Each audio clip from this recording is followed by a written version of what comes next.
صحبتیں اچھا بنایا کرتی ہیں. نبی کریم صلی اللہ علیہ وسلم کی صحبت میں بیٹھنے والے بیٹھے ہیں تو صحابی بن گئے ہیں, صحابی بن گئے. میں نے عرض کیا تھا نا کہ صحابی کو جو ہم مانتے ہیں ان کے علم کی وجہ کر, تقوی کی وجہ کر نہیں, بلکہ نگاہ نبوت کی وجہ کر, کہ انہوں نے ایمان کی نگاہ سے نبی کو دیکھا اور نبی کی نگاہیں ان کے اوپر پڑی ہیں. اس وجہ کر صحابہ کرام کے پاؤں کی دھول کو اپنی آنکھوں کا سرما ہم بنایا کرتے ہیں. تو یاد رکھے, صحبت اپنا رنگ دکھایا کرتی ہیں. لوگ کہتے ہیں کہ حضور کے زمانے میں لوگ کہاں مرید ہوا کرتے تھے, کہاں مرید ہوا کرتے تھے.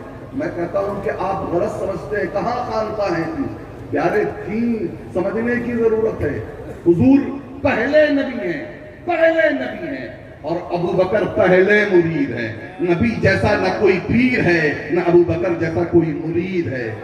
یاد رکھے, جو جتنا پیر کی صحبت میں جو جتنا بیٹھے گا اتنا ہی کمال والا ہوتا چلا جائے گا, ہوتا چلا جائے گا. تو پیارے اچھی صحبت میں بیٹھو. لوگ کہیں گے کہاں پیر صاحب کے پاس بیٹھنے کا موقع, کہاں پیر صاحب کے پاس کہاں ٹائم, بہت بزی شخصیت ہیں. آج ویسے اچھا بہانے کرنے والے لوگ کہتے ہیں کہ اب ایسے لوگ کہاں اور ویسے لوگ کہاں. یعنی ہم رہتے ہیں, یہ دجال کا زمانہ آنے والا ہے, ہم دجال کے زمانے میں جی رہے ہیں اور سوچتے ہیں کہ غوث العظم مل جائے, غریب نواز مل جائے, بابا فرید مل جائے, محبوب الہی مل جائے. میں ایک جملہ کہہ رہا ہوں پیارے, اب کوئی بابا فرید اور محی الدین نہیں ملنے والے, کوئی نظام الدین نہیں ملنے والے. تمہاری مسجد میں اذان دینے والا 5 وقت کا جو مؤذن ہے نا, وہ مؤذن بھی تمہارے لیے کسی پیر سے کم نہیں ہے. اس کی صحبت اختیار کرو, انشاءاللہ مؤذن کی صحبت تمہاری تقدیر بدل دے گی. کیونکہ بہرحال وہ 5 وقت میں 10 بار اللہ تبارک و تعالیٰ کا ذکر کرتا ہے, نام لیتا ہے, 10 بار اللہ کے ذکر میں رہتا ہے. وہی تمہارے لیے کم قیمتی نہیں ہے. دوستوں, غلط سنگت, غلط دوستوں سے بچیے, غلط دوستوں سے بچیے. یاد رکھیں, وہ دوست آپ کو, حضرت مولانا روم کا ایک شعر ہے, فرماتے ہیں خلاصہ کہ برے دوست سانپ سے زیادہ بدتر ہیں, سانپ ڈستا ہے جان جاتی ہے, برے دوست ڈستے ہیں ایمان جاتا ہے.